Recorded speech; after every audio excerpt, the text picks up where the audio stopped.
தகப்பனின் சிற்றை. ஒரு நடுத்தர குடும்பத்து வீட்டில் நடக்கும் நிகழ்ச்சி. மகனுக்கு வீட்டில் இருக்கவே பிடிக்கவில்லை. ஃபேனை ஆஃப் பண்ணாமல் வெளியே போகிறாய், ஆள் இல்லாத ரூமில் டிவி ஓடுகிறது பார், அதை அணை, பேனாவை ஸ்டாண்டில் வை, கீழே கிடக்குது பார். இப்படியே சின்ன சின்ன விஷயத்துக்கும் அப்பா அவனை நச்சரித்து கொண்டிருப்பது அவனுக்கு பிடிக்கவில்லை. நேற்று வரை வீட்டில் இருந்ததால் அதையெல்லாம் தாங்கிக் கொள்ள வேண்டியிருந்தது.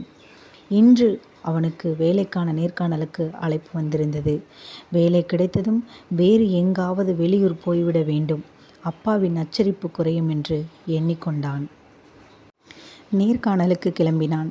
கேட்கிற கேள்விக்கு தயங்காமல் தைரியமாக பதில் சொல், தெரியவில்லை என்றாலும் தைரியமாக எதிர்கொள் என்று செலவுக்கு கூடுதலாக பணம் கொடுத்து வழி அனுப்பி வைத்தார் அப்பா. நேர்காணலுக்கு அழைக்கப்பட்டிருந்த முகவரிக்கு வந்து சேர்ந்தான் மகன். கட்டிடத்தில் பெரிய கேட்டில் செக்யூரிட்டி இல்லை. கதவு சற்றே திறந்திருந்தாலும் அதன் தாழ்பால்கள் மட்டும் வெளியே நீட்டிக்கொண்டு உள்ளே நுழைபவர் மேல் இடித்து விடுவது போல் இருந்தது.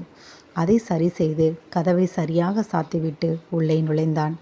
நடைபாதையில் இருபுறமும் அழகு மலர் செடிகள் வரவேற்றன. தண்ணீர் பாய்ச்சி கொண்டிருந்த காவலாளி மோட்டரை அணைப்பதற்காக குழாயை அப்படியே போட்டுவிட்டு போயிருந்தார். தண்ணீர் செடிகளுக்கு பாயாமல் நடைபாதையை நனைத்து கொண்டிருந்தது. குழாயை கையில் எடுத்தவன் செடியில் அடியில் நீர் படும்படி போட்டுவிட்டு கடந்து சென்றான். வரவேற்பறையில் யாரும் இல்லை.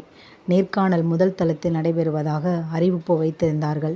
மெதுவாக மாடிப்படியில் ஏறினான்.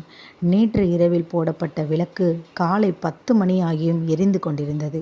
விளக்கை அணைக்காமல் செல்கிறாயோ என்ற அப்பாவின் கண்டிப்பு காதுக்குள் ஒலிப்பது போல் தெரிய எரிச்சல் வந்தாலும் படியின் அருகே இருந்த சுவிட்சை இயக்கி விளக்கை அணைத்தான்.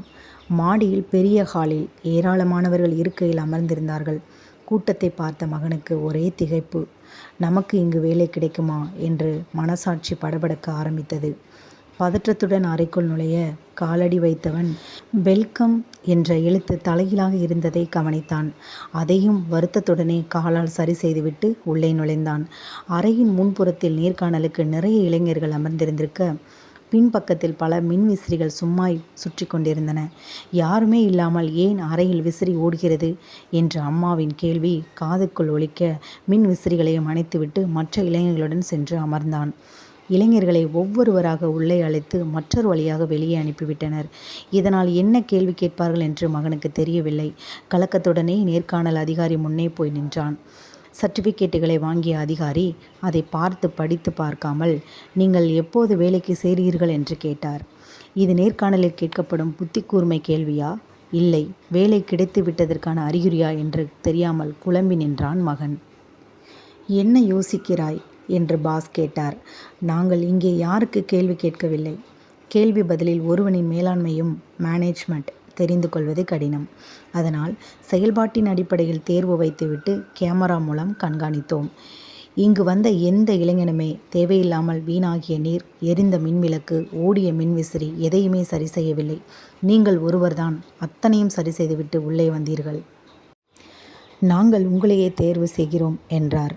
அப்பாவின் கண்டிஷன்கள் எப்போதும் அவனுக்கு எரிச்சலையே தரும். அந்த ஒழுங்குமுறையை இன்று வேலை வாங்கி தந்திருக்கிறது என்பதை அறிந்து நெகிழ்ச்சியாக இருந்தது. அப்பாவின் மீதுள்ள எரிச்சல் சுத்தமாக தணிந்தது. வேலைக்கு செல்லும் இடத்திற்கு அப்பாவை அழைத்து செல்லும் முடிவுக்கு மகிழ்ச்சியாக வீடு திரும்பினான் மகன். அப்பா நமக்காக எது செய்தாலும் சொன்னாலும் ஒரு சிறந்த எதிர்காலத்திற்காக மட்டுமே இருக்கும். ஒளி விழுகையில் வழி என நினைக்கும் எந்த பாறையும் சிலையாவதில்லை. வழி பொறுத்து சில பாறைகளே சிலையாகி ஒளி கூட்டுகின்றன.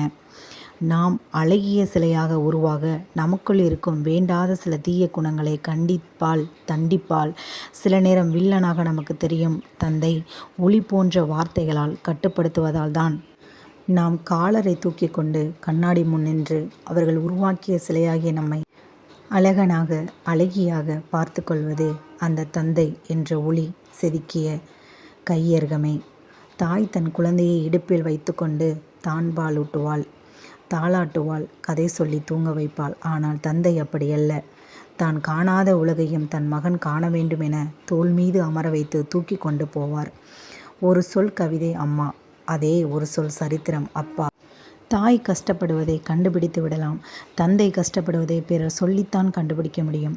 நமக்கு 5 வயதில் ஆசானாகவும் 20 வயதில் வில்லனாகவும் தெரியும் தந்தை இறந்தவுடன் மட்டுமே நல்ல நண்பராக, பாதுகாவலராக தெரிகிறார். தாய் முதுமையில் மகனிடமோ மகளிடமோ புகுந்து காலத்தை கடத்தி விடுவாள். அந்த வித்தை தந்தைக்கு தெரியாது. கடைசி வரை தந்தை தனி மனிதன்தான். எனவே தாயோ தந்தையோ உயிருடன் இருக்கும்போது உதாசீனப்படுத்திவிட்டு இறந்த பின் அழுவதால் அவர்களுக்கு எந்த பயனும் இல்லை. அன்றியும் என் மகனே, கர்த்தருடைய சிட்சையை அற்பமாக எண்ணாதே. அவரால் கடிந்து கொள்ளப்படும்போது சோர்ந்து போகாதே.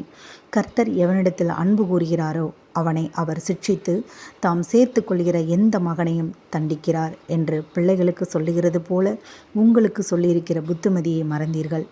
நீங்கள் சிட்சையை சகிக்கிறவர்களாயிருந்தால் தேவன் உங்களை புத்திரராக எண்ணி நடத்துகிறார். தகப்பன் சிட்சியாத புத்திரனுண்டோ? எல்லாருக்கும் கிடைக்கும் சிட்சை உங்களுக்கு கிடையாதிருந்தால் நீங்கள் புத்திரராயிராமல் வேசி பிள்ளைகளாய் இருந்திருப்பீர்களே. அன்றியும் நம்முடைய சரீரத்தின் தகப்பன்மார்கள் நம்மை சிட்சிக்கும் போது அவர்களுக்கு நாம் அஞ்சி நடந்திருக்க, நாம் பிழைக்கத்தக்கதாக ஆவிகளின் பிதாவுக்கு வெகு அதிகமாய் அடங்கி நடக்க வேண்டுமல்லவா?